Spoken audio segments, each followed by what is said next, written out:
when we left Lake Manyara, we got on a plane up to Kokatende Airport, which is home of the Serengeti. So we're now in Serengeti Under Canvas, which is hosted by Ambient. So we're in tents now, so it's all very rustic. I've taken some footage of our room and the communal area, so you can have a bit of a look. But the Serengeti is, oh my God, this is Africa. This is the Lion King. This is every documentary you've ever seen. This is unbelievable. And this is probably where we've done the most singing of the Lion King. Not that we know all the words, even the Swahili speakers don't know all the words. But yes, we've certainly been doing a lot of singing, whether it's Lion King, Lion Sleeps Tonight, Toto. It doesn't, I mean, if you know Zelda and I, we don't need an excuse to sing anyway. But this place is just phenomenal. And it's almost like when we stop, we're on a game drive and we stop, I feel like David Attenborough's voice is going to come through and describe the scene that we're seeing. It's that sort of iconic images. Now, I want to say to you that that there's a lot of wildebeest here. And when I say a lot of wildebeest, they estimate that during the migration, there's probably about 2.5 to 3 million wildebeest. And I haven't seen that many, but geez, there are so many, and they're everywhere, and they're making this god-awful noise. I'm hoping you can get it in the background. If you hear something like, how does it go, Zelda? If you can hear that during if you can hear that during this, it's not us, it's the wildebeest. But they're doing that constantly. Like it's just going on in the background all night as well. So that's what we've heard all night. And the cab, at the moment, where we can see them, they're only about 50 metres away. There's less than that. It's just... And zebras as well. So yeah, we're sort of surrounded by wildebeest. And they won't shut up. During this trip, we've worked out that wildebeest have to be one of the most stupidest animals ever put on the planet. So what they do is apparently they just follow whoever's doing something. Whatever wildebeest decides to just go off somewhere, they all follow. But then what happens is if there's a bit of a break between the wildebeest, then this wildebeest, he doesn't know what to do now because there's too much of a gap. They're really stupid. So again, this is why, when they come to the migration and they have to cross a river, I mean, they're a bit tentative, but I don't think it's because they go, oh, we've seen all those documentaries and know that this is a big high risk for us. They're too stupid. They're just waiting for someone to go across. And then they cross back again because they're wildebeest. I forget.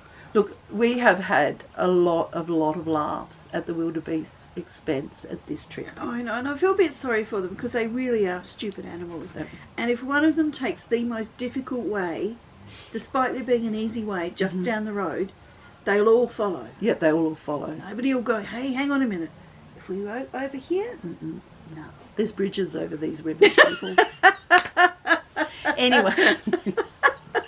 Anyway, so the Serengeti's, we only just got here yesterday, so we've still got a couple of days here. But already this place is just phenomenal. And I'm going to try and take some photos of just the magnitude of all of the animals that are here, because again, it's not just wildebeest. There's zebras, there's giraffes, there's heaps and heaps of antelopes, whether it's Thompson's gazelles or impala or whatever. Heaps of bird-like vultures.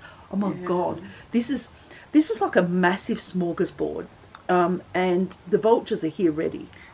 It's really quite daunting to think that everyone knows that there's going to be wildebeest on the menu, and the vultures are just waiting to see what they can get, and they're creepy looking. I'll put in a couple of shots.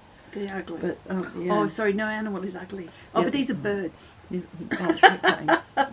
Anyway, so look, enjoy the footage that we've got of flying into the Serengeti area. Chris, again, did a great job getting some good shots of the Mara River. Some shots of where we're staying, the and beyond Serengeti Under Canvas, and the game drives that we're doing. We are coming to the end. Hopefully I get this out before we get home, but we'll see what happens. Anyway, enjoy. Bye.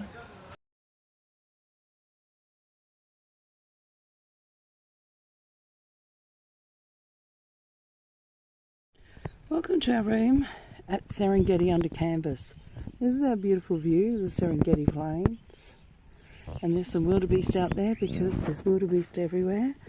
This is our sort of outside sitting area.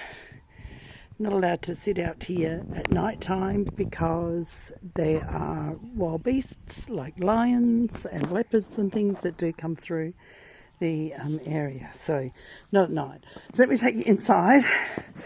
It's a tent, so you know we're having to rough it.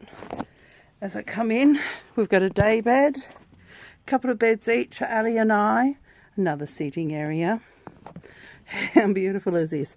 It's lovely and open. It's got flooring, and some slippers for when we're scudding about the place, a nice rug. In case it gets wet, I've got an umbrella and some welly boots.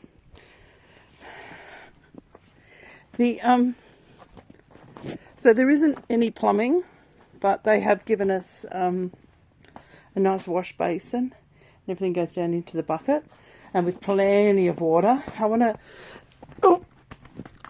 trying to undo this. But we should have done this again before I started. But hey, this is our shower facilities. Okay. Now, what they do is they put some warm water in the buckets for us. We've got all our shampoo and conditioner, etc.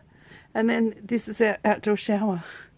So it's pretty private. You can't really see anyone else. We're still getting the nice views. That's our slumming tent at Serengeti Under Canvas. So at Serengeti Under Canvas, everything is tented, but it is and beyond. So it means that there's little touches here to make life more comfortable. So this is the communal area. Just walking this way so I don't trip up. So that's our communal area, lounge and everything like that.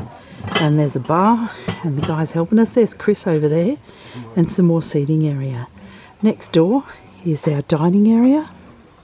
And then of an evening, you also get a bonfire. So, and there's electricity and everything. So it's glamping and tenting in a great way.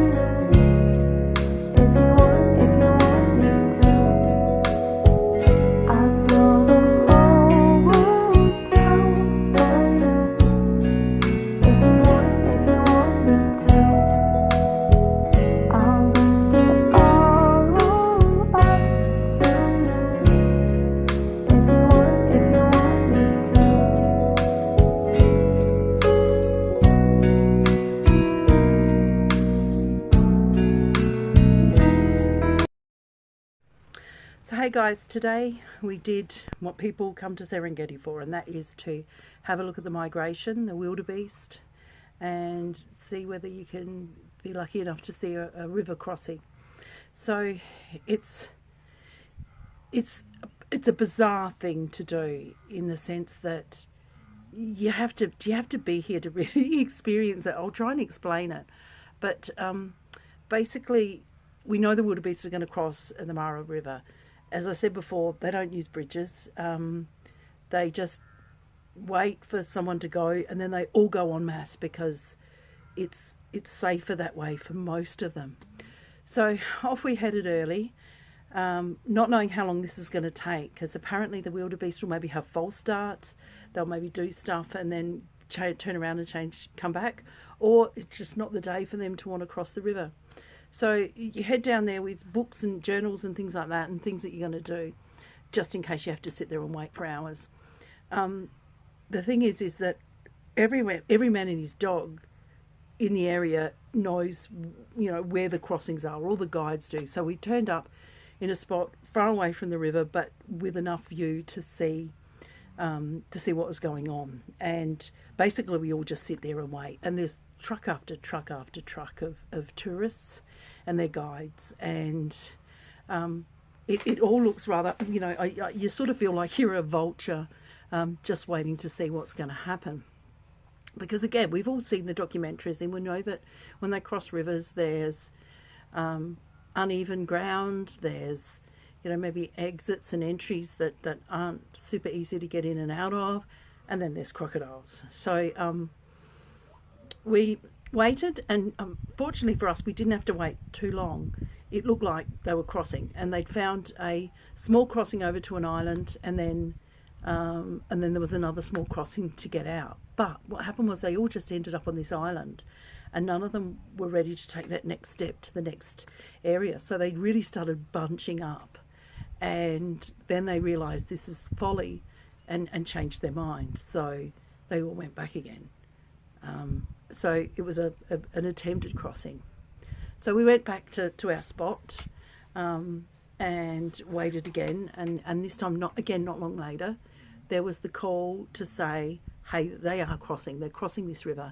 And so everyone, all the trucks just then head straight to the river to get a good vantage spot to see this. Now, again, it just sounds really macabre because you know that not all of these wildebeest are going to make it. But anyway, I didn't really think of that at the time. And when we got there, it was, they were crossing. We got a great vantage spot. They got down okay, not a problem. They had a little bit of a swim across. It wasn't that big a swim. But unfortunately, where the first few wildebeest had chosen to get out was very rocky and very hard to get footage. And they all just start building up. And it's very confronting. I mean, some of them worked out to go left a bit where there was a sandier way to get up and out. And most of them did do that. Like I said, it was very confronting, and it started to hit home when you saw a couple of wildebeest bodies just floating down the river. So that they drowned trying to get back up the other side. Look, I'll be honest, I sort of did well up with tears because I just thought the futility of it all. They need to get across because they need to keep feeding, and so it was hard to see. It's still an experience. I mean, we worked it out. That was maybe 1% of the wildebeest that crossed, and that's probably being too much.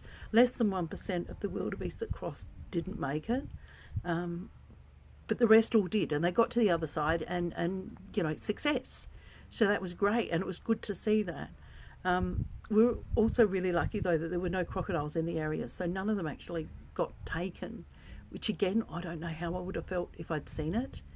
I know the circle of life. I know that animals need to eat, and whether that's grass or meat, it's got to happen. It's life. But yeah, it was confronting. I know I keep saying confronting. It was an experience I won't forget anytime soon. Now I have put some footage in. And so for people that don't want to see that, don't watch anymore. But I have put in some stuff of the wildebeest actually making it up the other side. The other thing we saw before we even got to the river was how much these wildebeest are so, I don't know what the word is, they're so, not gullible, I'm trying to think of the word, so easily influenced by the wildebeest in front of them. So we did see this massive stampede, and they were galloping for all get out. And I don't know where they were going to. And it must have been thousands of them going past. I've got footage of that. So they're all fine. They're all safe and everything. But and then they just stopped. So I don't know where they were going. But again, one wildebeest runs, so everyone has to run. So that was Serengeti, the plains and the migration. So again, I don't know if you are going to enjoy these, but at least it's footage that that it's life, it's what happens out here on the Serengeti Plains.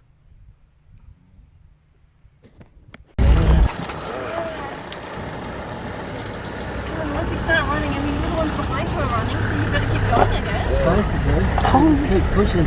Holy shit! Naona imetokea huku.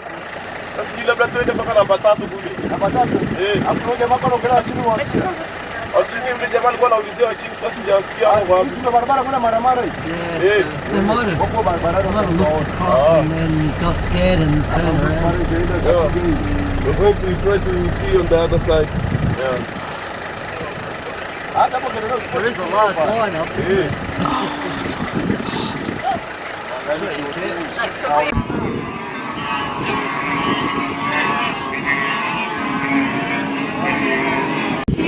Realise that there was another river on it is hard to see from this angle, isn't it? At least we saw the crossing. This is what we aimed for. So have they crossed and then they're coming back. Because they couldn't. It's actually a really bad spot. There's too many rocks. I know.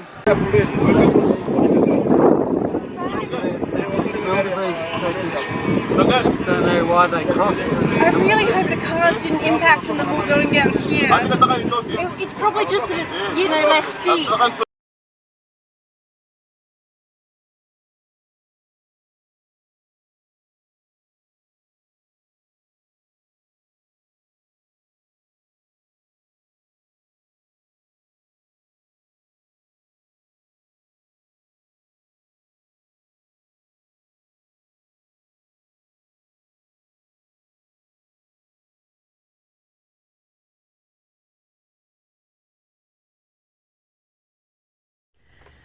Hey, so that's all of Serengeti, and that's the end of part 6.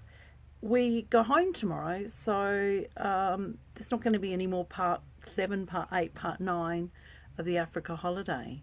I hope you've enjoyed all of them. I've really enjoyed making them, and I know my family that I've travelled with, Ali, Zelda and Chris, have had a lot of input about what the vlogs are about and how we've done it, and also appeared in them. Zelda's been brilliant. She's appeared in more than one, and it's been good fun to do with them. It's been so much fun to travel with them. We always have such a good time. We laugh lots, we see lots, we learn lots. So it's been an absolute pleasure to be on holiday with them. I know that I've still got heaps and heaps of footage that I want to share with everyone. So whilst it's not going to be a part 7 or part 8, I do want to do some specials when I get back on game drives and how they actually work and what happens on them and how much fun we can have on them. I also want to do some on some of the lesser animals that we haven't talked about or haven't seen as yet. Also the birds. The birds in Africa are beautiful. The colours are fantastic and they're just the cutest things. So I want to do a special on birds. But I just want to thank everyone for joining in by watching, and look forward to seeing you next time. So goodbye from Africa. Bye.